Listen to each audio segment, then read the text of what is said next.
Welcome, everyone. This is Patty Centeno. I'm the MEDCOM Chief of Family Programs, and welcome again all of our senior leader spouses. This is part of our Resilient Leader series that the Surgeon General has offered to our senior spouses, so I'm glad you could attend with us today.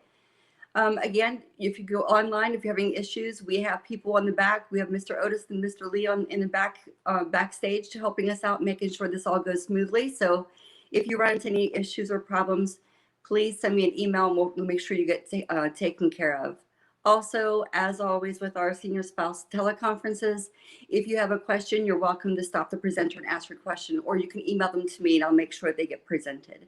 So having said that, we've got a wonderful presenters as always today. We've got Chaplain Susan Caswell and Dr. Michael Farron. And so as always, we're always talking about COVID-19, right? So today's topic is how to talk to your children about COVID-19. Some of you spouses have been with us before on this briefing, but it's always great information. So with that, I'm going to welcome our two speakers and turn the floor over to Chaplain Caswell.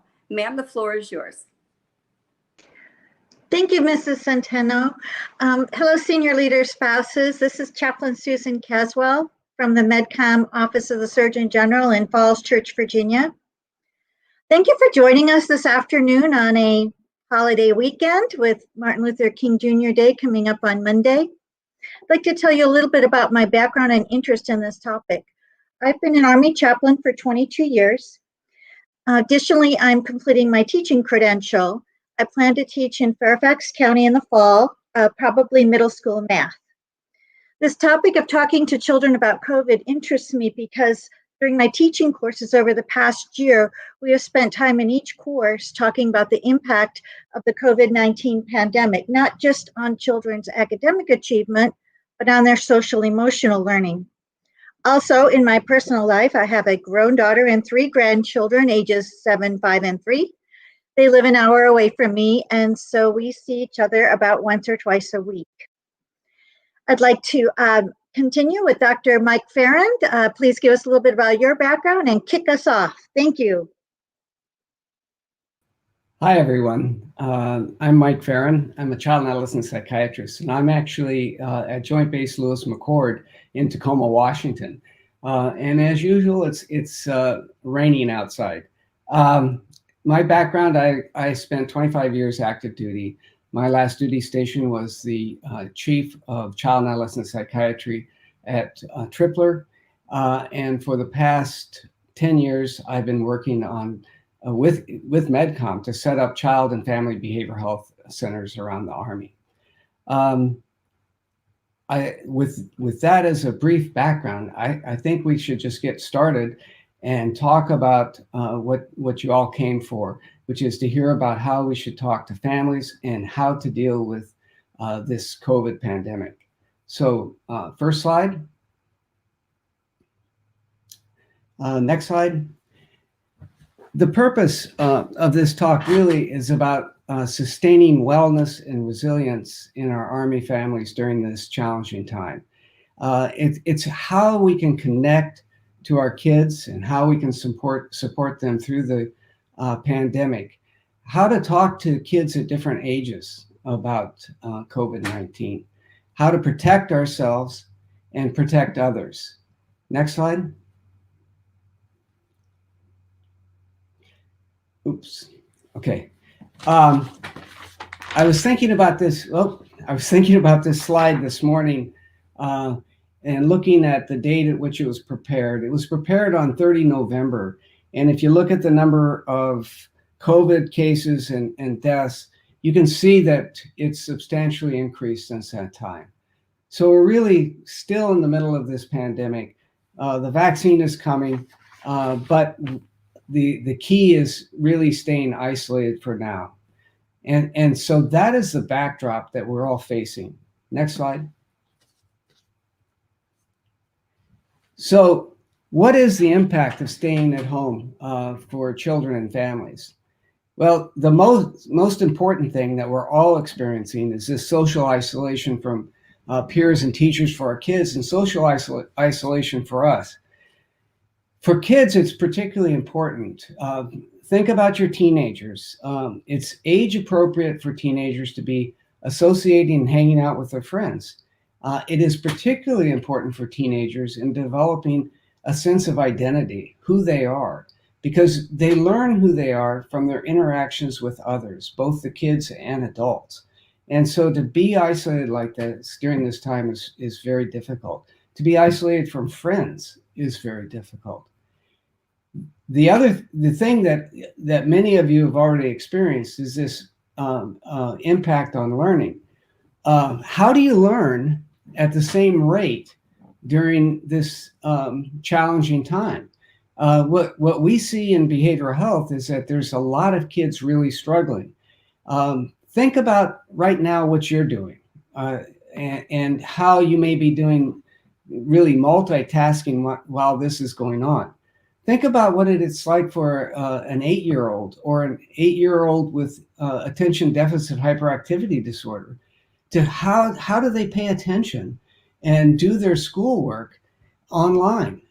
How do they ask questions? How do they interact with their friends? It's incredibly challenging for kids to maintain their academic performance during this time. And then there's been a decrease in physical activity and weight gain among many of our kids and their families. It's easy if you're not active and you don't have schedules to sit around and watch TV or play video games and eat. And that's what we see happening a lot of times. So it's one of those things that we really have to prevent and really work on to make sure that our families get adequate physical activity and that they're eating correctly. And what has happened really that's impacting everyone is the interruption in family and individual routines. You're going to hear over and over during this talk about the importance of routines, but routines really are important, and they give us a sense that we have some kind of control over our lives and that things are safe. And so maintaining these routines is key during these times. Another thing you see is irregular sleep patterns. As for those out there who have teenagers, teenagers like to go to bed later. It's kind of biological. They've done studies of normal circadian rhythms in humans, and they find that humans have a circadian rhythm, a natural endogenous rhythm of about 25 hours.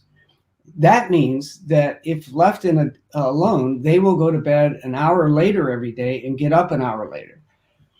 Think about what happens on the weekend. We all stay up later and we sleep in on Saturday and Sunday morning, and then we have a hard time getting going on Monday. Well, there's a biological reason for that. Well, our adolescents do that naturally, and it is really important to maintain a routine in sleep hygiene to maintain the normal day circadian rhythms that all of us have. The increased anxiety about COVID-19 and uncertainty. Uncertainty is really about anything is really disconcerting. And there is a lot of anxiety, and a lot of it is appropriate about COVID-19. We really do have to be careful. It's how we can talk about this and go forward without catastrophizing. And that's important. Family tension and conflict. One of the things we're seeing a lot of is that it's really hard to be 24/7 with your family, and that it does lead to short fuses, anger, irritability, not only in the kids, but also in the adults. And we have to really work on being calm ourselves as adults and role models. And I want to throw in here, one of the things that's not on this slide, but it's really important, is that there's another thing that has increased the family tension in a lot of our families, and that is spouses have lost their jobs. And so there's financial difficulties in many of our families. Many of our Army families are really struggling now. during this time. And that leads to increased tension, conflict within the family. Boredom and frustration, we have to really work hard not to let this seep into our family structure, and make sure that we schedule activities and that we do things as families. Irritability and depression. One of the things that we're seeing in behavioral health is a lot of the kids have increased irritability, and in many cases, they're struggling academically. One of the first signs of depression often in kids is an increase in irritability. And that is often with this decrease in academic performance. So if that is happening, that's something to consider, and even maybe even seek some help for your kids. And then, of course, substance abuse in teens, because they have nothing else to do, nowhere to go. That we just have to stay on top of if it is an issue in families. I'm going to pause here and see if there's any questions. Okay. Next slide is support for the family structure. One of the key kind of positions, attitudes, successful techniques in life is being flexible and adaptable. And that is key in supporting family structure. You got to be flexible and adaptable during this time, because we are homebound for a great deal of our lives, and we have to adjust to that. And that means doing things differently than what we've done in the past.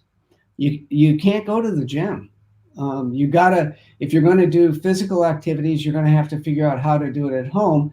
And so you want to think about what you can do. Take walks, do exercises with online kind of support that's out there. There's all kinds of different exercise programs that can be done. The key is to do like the Nike saying, just do it. You got to stay active, and you got to stay in shape. And there are a lot of options. You just have to look into them. Maintain a healthy diet and good sleeping habits. We talked about that a little bit, but it really is important. And it means having meals scheduled at the same time, trying to keep things, keep that routine, because that does give us, as I said before, a sense of control over what's happening, a control in life. Proper hygiene. Pretty much all of us now are washing our hands more than we ever did in the past.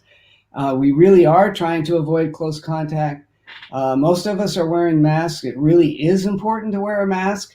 It really protects us, and it protects those around us. And so those are the kinds of things that just need to become part of our daily routines. And then the routines around bedtimes, meals, school, and exercise. All of these things decrease uncertainty and anxiety. And that's something that we want to really focus on, is decreasing the amount of anxiety. It really is important to be actively working to decrease that anxiety.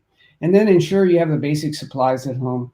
One of the things that they're talking about, we heard recently, is that you should only send one person to the store at a time. I think that's probably good if it can be done that way in your family, and that just minimizes exposure. You want to have all the necessary things on hand, medications, first aid provisions, food, water, those kinds of things. And then facilitate a sense of accomplishment in children. And this can be done in many ways, but it's really giving them some like childhood chores that they do, and then praising them for when they're able to do their chores, and really supporting them that their independence in these things, because that also gives them a sense of control. And then a real key point, and this is for both the individual and the family, and that is maintaining a calm mood and verbalize reassurance on a regular basis. We really need to model a brave, non-anxious, and resilient behavior for our families. It doesn't mean that there's not danger or threats, but it means that we're going to get through it. And the way we're going to get through it is by essentially, as the British saying is, keep calm and carry on. And that's the attitude that we have to have. The problem is anxiety is contagious. And if parents are anxious and exhibit anxious behavior, their kids will be anxious. And so we have to do our best to control and manage our stress. We need to purposely increase our well-being. And that means doing things and practicing things that would increase our well-being. So things like this might be a really good time to learn mindfulness and relaxation techniques and breathing techniques that calm ourselves down so that we can manage our stress and so that we can be calm and present a calm affect to our families. And then obviously avoid increased use in alcohol and tobacco. We know that that's been an issue. This is really using good judgment to avoid these things. Alcohol is a good anxiolytic drug, but it only works a short period of time, and then you get rebound anxiety. And then if you have religious activities in your family, continue to do those things. Those are very supporting, but do them virtually and maintain that connection with religious leaders and with the religious communities that you belong to. Next slide. Okay, so one of the keys in communicating with your kids is to communicate openly, but with some caveats. And to do this, you need to stay informed, and you also need to be able to acknowledge uncertainty if you don't know the answers to things. One of the things is that you don't say more than you actually know about COVID, because kids will find out and they'll catch you doing that, and then they won't trust you. So it's really important to be honest and straightforward and tell the child what the child can understand. And this is in particular very important. It needs to be developmentally appropriate. We have age appropriate there, but it's really developmentally appropriate. It's appropriate for the level at which your child is functioning. And whenever you give information, you give it in a straightforward way, but in a positive manner. So a lot of kids, in fact, this is one of the ones I deal with every day. Kids complain constantly about having to be homebound now. And what I say and what parents need to say is, look, this is only temporary. We got vaccines. We have several vaccines out now. We're all going to get vaccinated if we want to here in the next few months. And then this thing's going to be over. And so that's important. And then the other thing is get your children active in doing goodness, being altruistic, thinking about others in the community and how they're staying safe keeps the community safe and others safe. And these are things that often you can get involved with church, other activities that can be done online that give to others and help others. And one of the things that is really key is, as it says here, is create an environment where children feel heard. You may actually want to schedule, I don't want to say you don't want to schedule everything, but be aware that you need to touch base with your kids on a regular basis and be available for them to talk about what their concerns are and ask questions, because they're going to have a lot of questions about this and concerns, and you want to be able to answer those things in a straightforward manner. You don't tell kids they're not going to get the virus or that the virus isn't going to affect our family, because we don't know that. But what you can reassure kids is that if something does happen to someone, you're going to receive the appropriate medical care and you're going to get help right away. And this is really important, that they know that that you're going to take care of them in the best way you possibly can. And then check in frequently about what the child's fears are and misconceptions. And if the fears get out of control and they keep asking the same questions over and over and over again, and it's clear that anxiety has become a major issue, you may want to seek some help for them, because there is really good treatment for anxiety. And then this is important, particularly now with TVs kind of locked into cable news. Limit the amount of time they see media online, because it's over and over the same thing about COVID virus, about all the things that are happening in our country that are negative. And you don't want to perpetuate or build anxiety based upon these things. We saw the same thing in 9/11 with kids, because when you've seen the towers go down 1,000 times, it really is mind-boggling, and it's particularly difficult for children to understand what's going on. And then make sure that misinformation is not being perpetuated, and that it doesn't become a real issue. So if there is misinformation, correct it immediately, and look things up, and make sure that the kids really know what's happening, because there is so much now online that is misinformation. It's getting the clear, accurate information out to our families and kids that's important, and keeping it at the level that they understand. Next slide.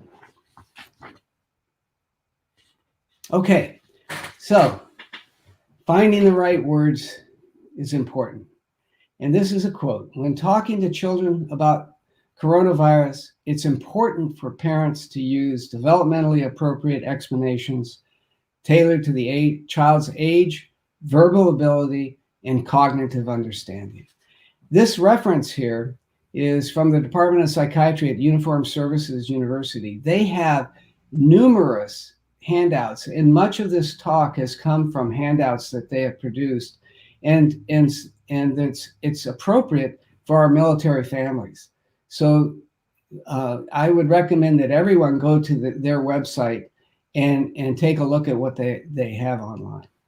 With that, I'd like to turn it back over to Chaplain Coswell to continue the presentation. Thanks. All right, thank you, Mike. So continuing with our slide presentation, I'll be covering some specific ideas about talking to children based on the child's developmental age. As Mike said, it's important that we speak to children in language commensurate with their developmental age. So if we could see the slides again, great. Next slide. The first thing is we're going to talk to children about what is COVID-19. Now, many of you have probably already addressed this, and something I'm curious about is, what words have you used to describe COVID-19? Have you used the word germ or virus or coronavirus or COVID-19?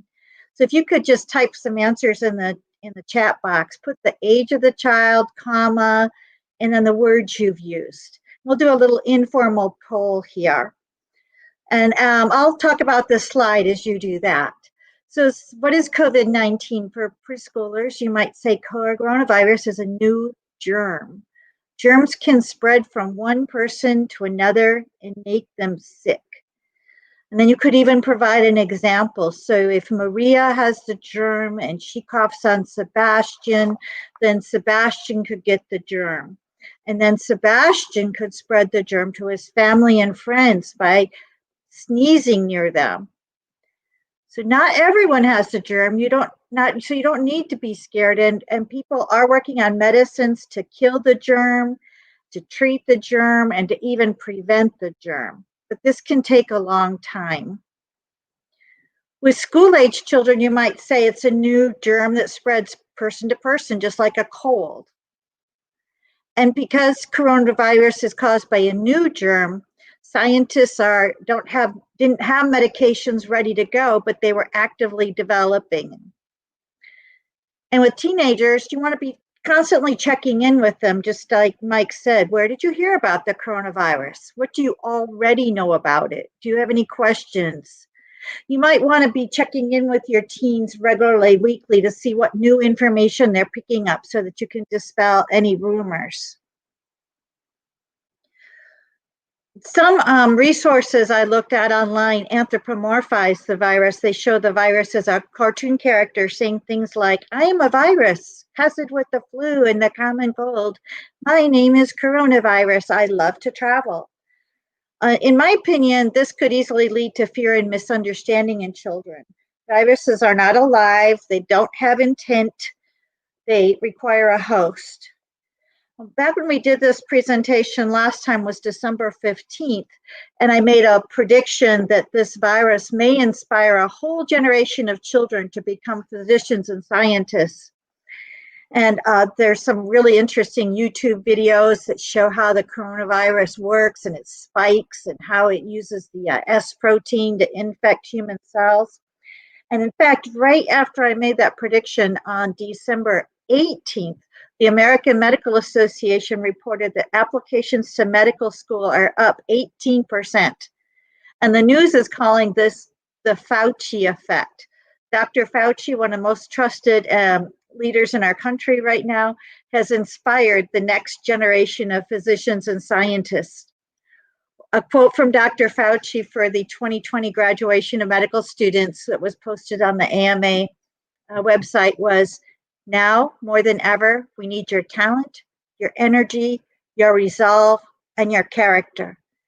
When I talk to my 7-year-old grandson about the heroes, we talk about his mom, who's an RN, and we talk about the scientists who've developed the vaccine. His dad's a scientist too, so that's a nice little plug for scientists. Next slide, please.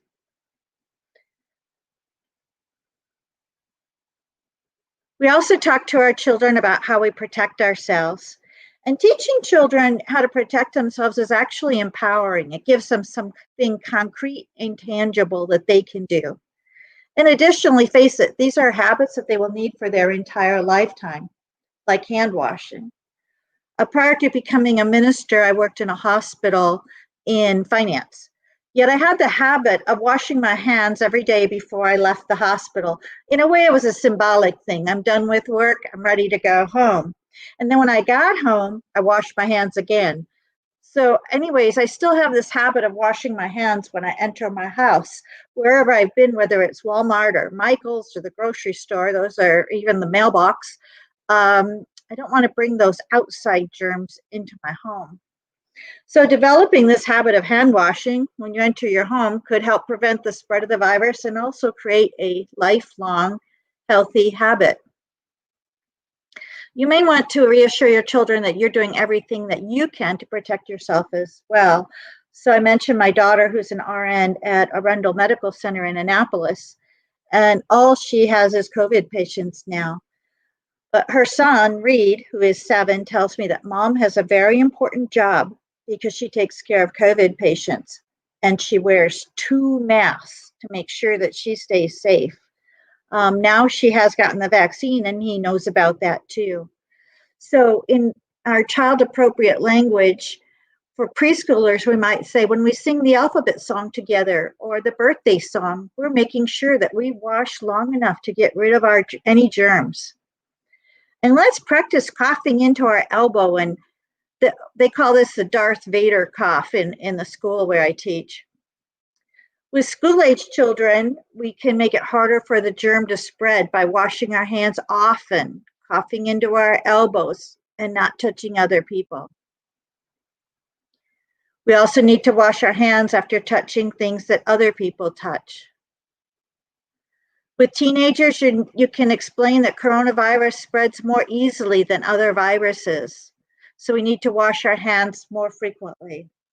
With examples like the new one of the newer COVID strains that's considered 50% more infectious, you can explain to them, whereas it used to be that if you were within 6 feet of such a person for longer than 15 minutes, maybe you had a 10% of catching the virus, but now it's up to 15% because that is such a more virulent type of virus.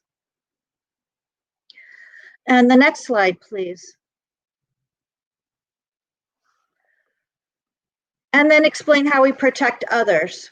We protect them by wearing masks. My 3-year-old granddaughter just started nursery school in person last week with a very small group, and all the little 3-year-olds are wearing masks. I picked her up the other day. She was bundled up in snow gear, hat, scarf, mittens, snow jacket, and mask. I barely recognized her, but it looked like they were protected against everything. But even the little children understand that the mask is protecting themselves and each other, also so they won't bring the virus home to anybody else in their family. But here's some examples from talking how we protect others. So for the preschoolers, even though the germ won't hurt you, it might hurt older people or people who are already sick. And with school-age children, you can say this new germ does not usually make people your age very sick, but it can be very dangerous for older people and people who have other illnesses. And like Mike said, we can reassure them too that if anyone in our family gets sick, we have a plan. We're going to go to the hospital and we're going to get the very best care we can. Are there any questions at this point?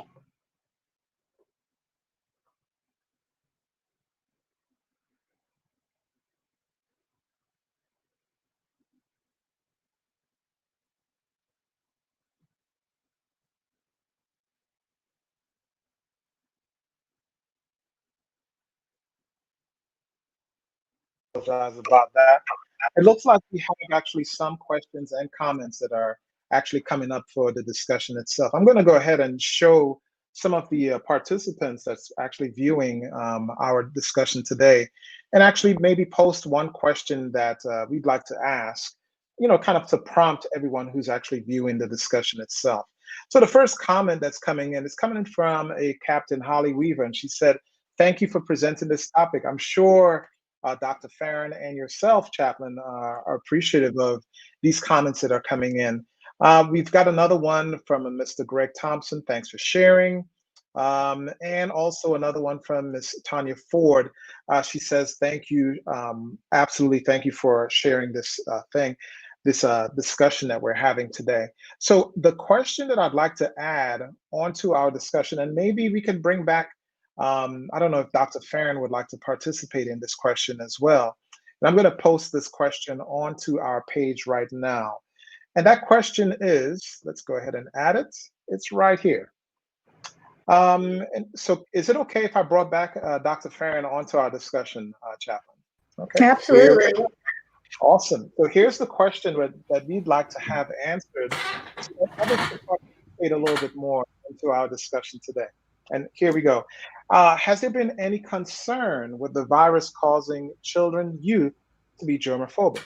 Who would like to go ahead and tackle that question? I can address it from a medical standpoint, if you'd like. As you know, there's a disorder that's fairly common in kids. It's called obsessive compulsive disorder. And part of that disorder is often being germophobic. And so if a child has a tendency to be germophobic or have obsessive compulsive kinds of thoughts and signs, what's happening right now just feeds into that. And so that's really important to address. And there are if the child is washing their hands 1,000 times a day, or 100 times a day, whatever, you may want to reach out for some help, because there are many things that we can do to treat this, and it is a common disorder that we treat. It's treated with therapy, and then sometimes when it's really severe, it's treated with medications. And the medications that we use to treat this are the selective serotonin reuptake inhibitors, things like sertraline, fluoxetine, those kinds of medications. And so most kids don't need to have medications, but some have such severe symptoms that they do. Okay, excellent. And so the next question, I guess, would Chaplain Castro, would you like to touch on this question that's been posted already? Well, it hasn't been a problem with my grandkids, because my daughter espoused the philosophy that the more dirt they get into, the higher their immune system will develop. So for us, it's just been kind of confining the hand washing to when you enter the house, before meals, and after the bathroom, and that's worked for them. We've also done a lot of other dirty things. I wonder if I'm not sure this would help, but we play in the dirt, we go to the beach, we play with sand, we play with paint. And so I'm not sure, Dr. Farron, if that helps counteract OCD, but we let them get dirty in lots of other ways, as long as they're with their family unit. Dr. Farron, does that help? Yeah, it does. In fact, you kind of identified exposure therapy. And one of the things that is necessary with kids who have these kinds of things is exposure. Part of the cognitive behavior therapy is exposure to what they have the fear of. And so, how many people have fears to spiders and things like that? Often, if the fears don't interfere with functioning, we don't do anything about it. But if it's something like washing your hands 100 times a day, we do things like take as part of the treatment in a stepwise fashion, meaning that you talk about it first, then you have these kind of levels of exposure, and eventually you want to be able to go into a public bathroom and touch things and not feel this incredible compulsion to wash their hands, things like that. Excellent That's comments. good to know. We were just doing it by instinct. That's good to know. Thanks. Yeah, so I'm going to pick up some, plant a garden, or go to the beach, or wash the dog, or something dirty. I think these are excellent comments and questions, obviously, from yourself and Dr. Farron. Would you like to continue on with the presentation that you have going on? Yes, please. Okay, let's go ahead and do that. So I will remove Dr. Farron, and I will give you the screen. So we were just wrapping up, explain how we protect others, and the last quadrant here is about teens. Again, it's so far, the illness is mainly affecting older adults and people with other illnesses. And then to remind them, I know you want to hang out with your friends, but we need to stay indoors as much as possible, or socially distance. Something I read was that a lot of teens are in mourning right now because they're not getting their homecoming dance and their proms and all the experiences of high school that so many have looked forward to for a long time. So something you could do with your teens is encourage them to develop a vision board of the ways they're going to celebrate when it's safe to celebrate. So maybe find a pretty dress if it's your daughter, or find a nice restaurant that they would like to go to, or a trip they want to. It's a vision board, so no promises are being made here. I found this helpful myself because I really miss not getting to go to Iceland last year, which I had planned for almost 2 years. And I also was going to go to my favorite play festival, but I've got them on the docket for the future. And I know I'll get to go them somewhere, just not yet. So next slide, please. So some of going into a summary, one of the ideas mentioned has been to limit screen time. So we need to stay informed, but we also need to limit our consumption of the news and social media. Some stories about COVID-19 on the internet may be based on rumors and inaccurate information. Also, children may misinterpret what they hear and can be frightened about something they do not understand. One thought is to teach older school-age children and teens what are reliable sources of information. You can teach them to use the CDC website or TRICARE or Military OneSource. This is an important life skill that they will need to learn when they get to middle school and high school and need to do research papers and need to know what are good sources of information or poor sources of information. You can also teach them how to fact check information. Early in the pandemic, my mom, who listens and reads everything, told me that if I drank frequent sips of water, it will kill the virus because the virus washes into my stomach to be eaten up by stomach acid. Now, I'm not much of a scientist, but that just didn't sound right to me. So I looked up Snopes to fact check it. Snopes is a great website for fact checking. And that was, of course, false information. Again, another life skill that you can teach your children. They're becoming very internet savvy during this time of virtual learning. We can also stay in touch. Keep your support network strong. Use some of the techniques that we developed while we were deployed. Scheduling times with grandparents virtually if needed to read stories. I have a friend who plays dinosaurs with her grandson for a couple of hours every day. They each have a plastic dinosaur. The dinosaurs eat, sleep, fight, and go to school. And he's an only child. But this is how they've been able to connect on the internet. With my grandkids, we enjoy using Messenger and the screen filters, and the kids never seem to tire of using the different screen filters, and we laugh at each other.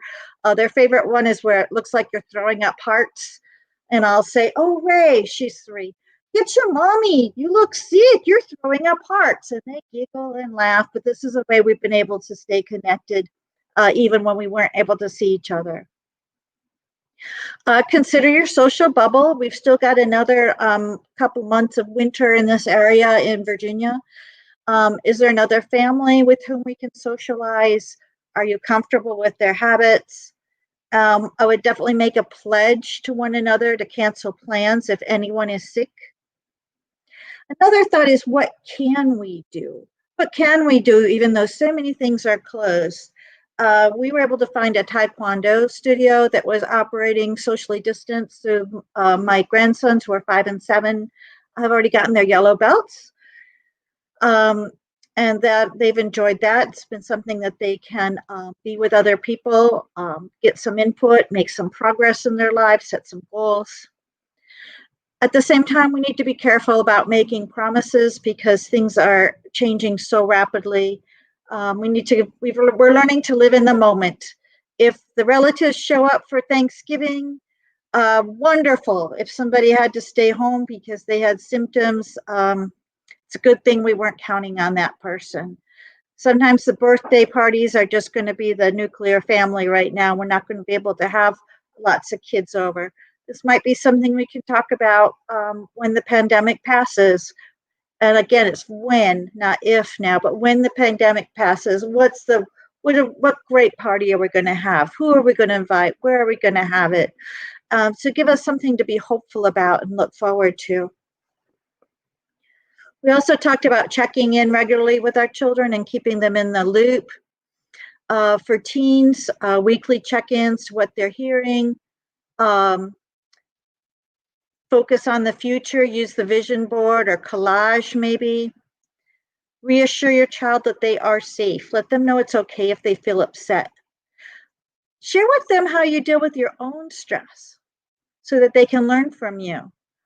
Me, I do some deep breathing. I concentrate on my breathing. Sometimes I lay down and listen to soft music. The boys are learning this in their Taekwondo classes anyway, so this is a great time to start developing some of those coping skills that will carry with them into life, into teenagehood. If school reopens, tell them what to expect. Will all their meals be in the cafeteria? Will they need to wear masks all day long, or can they take it off during at the playground?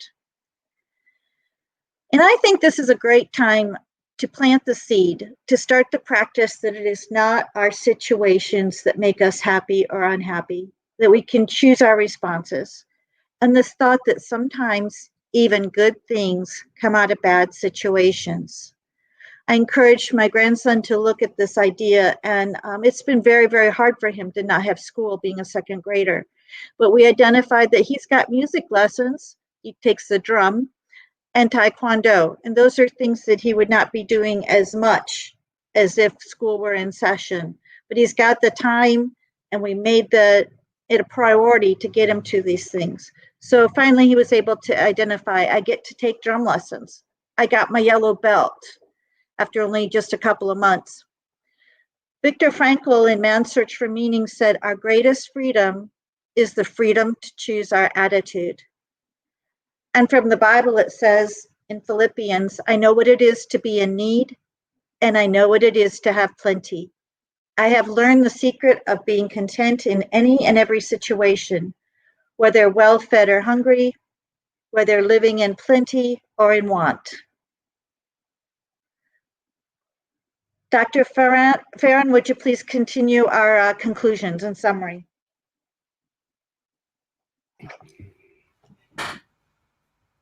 Next slide.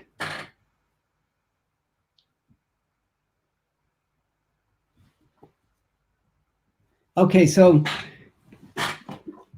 kind of as a summary, one of the things that we want for our families, our children, and even for us is to face this challenge and come out of this time more resilient than what we were going into it. And so we want us to be like spring steel. When you bend spring steel like a sword, it snaps back. What we want to snap, when we snap back, we want to snap back stronger than what we were before. And that's what we want to see happen with our families. And so some of the other key things that are important are consistency and structure, routines, maintaining these routines and a sense of normalcy, even though it is a challenging time. So eating, getting ready for school, studying, all those things, going to bed, all those things should be consistent. The second bullet there says provide autonomy, and what that is, and many of you already do this, is assigning chores, but giving some kind of choice to the kids so that they can make some decisions and feel like they have some control over what they're doing. This is important for all of us, to have a sense of control. And really encourage the kids to stay involved with school. It really is hard. Recognize that it's hard, but encourage them to do their best. And then one of the things that we can do as adults is be creative. In fact, be innovative and surprising. Think about things that are fun for the family to do as a group, and do them. It lists a bunch of things there, but some of these things, how many have done? Going to a museum and doing the virtual tours, drawing. A lot of families play instruments, do musical activities together, all kinds of things that we can do together to actually have fun and really renew relationships in the family. And then it's always important to exercise. Exercise is very therapeutic. It decreases anxiety, and it really elevates the mood. So whenever I treat kids for depression, one of the things is to make sure that they're involved in some kind of exercise program, because it really does help. And then the last bullet here is manage your own stress. Again, self-care is very important during these times.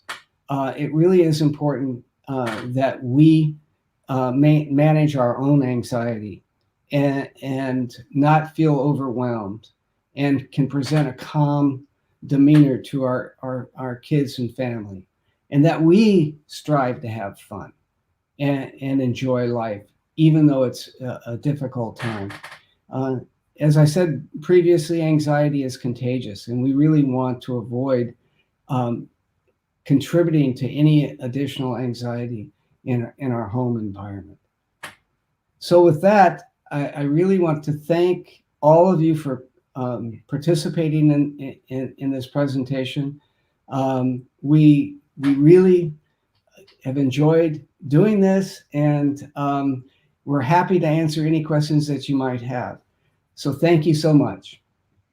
Excellent, excellent. You actually have, looks like one final comment being brought in, and I think this is a compliment to the presenters. And that comment, of course, is having this broken down by age group is extremely helpful. Thank you.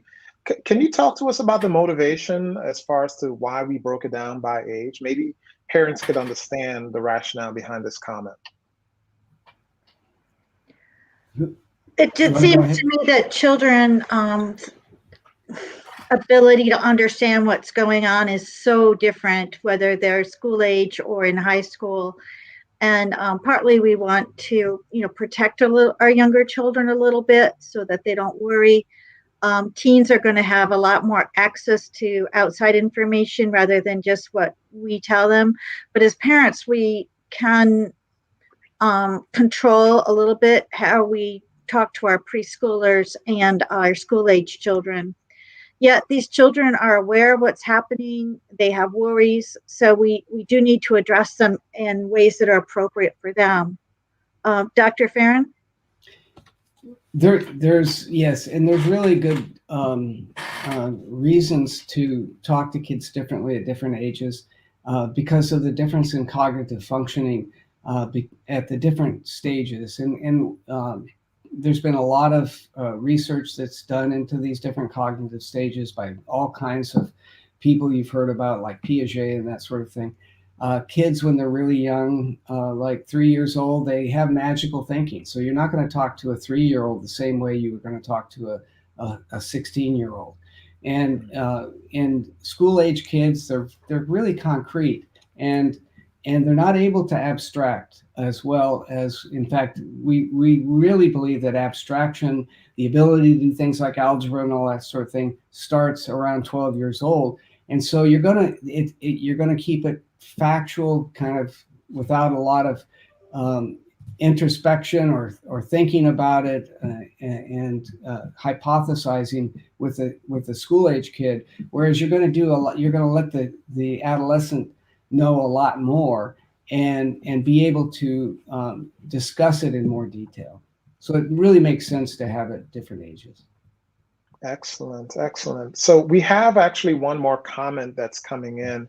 And thank you very much, Ms. Lori McCarter, for your comment. But this is a question that we can pose, more so comment/question. Maybe we'll just tackle it as you both see appropriate.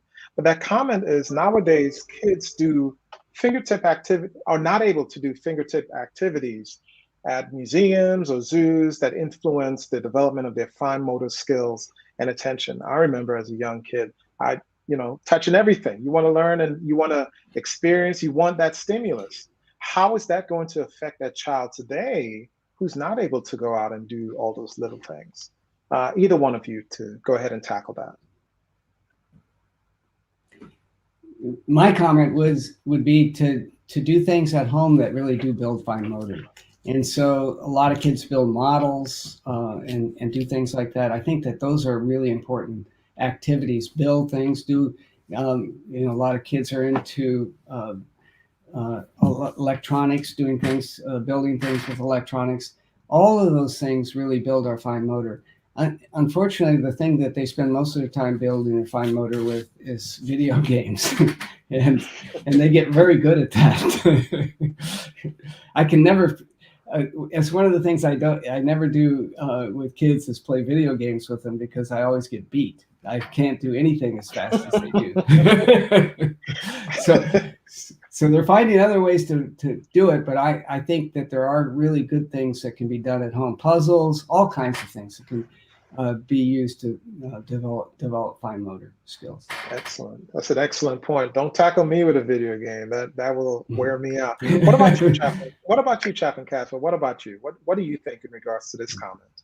So I took Dr. Farron's advice to do something with the grandkids that I enjoyed as a child, and that was doing arts and crafts.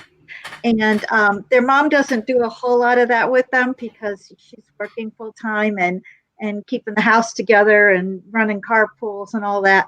But we did lots of Christmas decorations, holiday decorations. And I was kicking myself for not taking them down before this call, but there they are behind me. So things like beads on pipe cleaners, even the 3-year-old can do that. It's tricky, but she can do it. And then glitter glue smeared on plastic, and then glue sequins or rhinestones onto it. And they all ended up with glittery glove hands. So it's another way of getting messy and having a lot of fun. And it makes some really great gifts for all the other relatives too. So that was something we did. And that requires a lot of fine motor skills.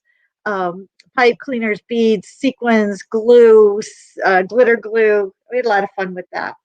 And the kids are very into Legos too, the tiny little pieces and the models that they build. So we have a whole collection of those.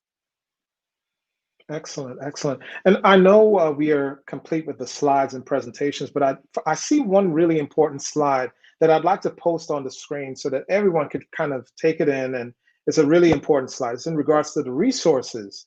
Because a lot of us okay, we got this great presentation from the chaplain and the doctor. Now I want to go do my own research. So let's go ahead and post this important resources slide that everyone could kind of use. Let's go ahead and put it full screen. And let's talk a little bit about these resources, ma'am, as far as where people can go. You also, Dr. Farron, if you'd like to jump into the discussion. So Dr. Farron, please talk about these for us. Thanks. So the American Academy of Child and Adolescent Psychiatry, you can go there and there are all kinds of resources for families about different things, and a lot about COVID, but a lot about other things such as all the different disorders that children have. So that's a very good overall link to go to get information.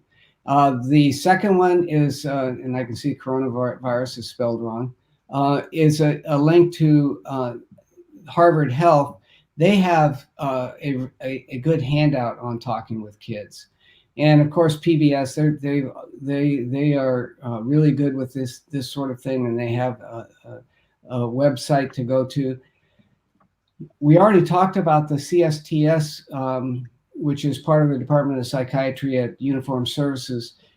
This is one of the handouts they have, but they have a whole series of handouts that are very good about talking about coronavirus and about how to adapt during these times. Taking care of your family during coronavirus and other infectious disease. This is a good website. This is the same website as that I just mentioned. And then this last one we got some information from is this Brain Pop about coronavirus. So there's really a plethora of resources about coronavirus out there for families. And so doing the really just Googling this, and you'll get a list several pages long. So thanks. All right, awesome. Let me go ahead and let's go ahead and bring back on Miss Patty to go ahead and close our discussion today. Miss Patty. Okay, put her solo.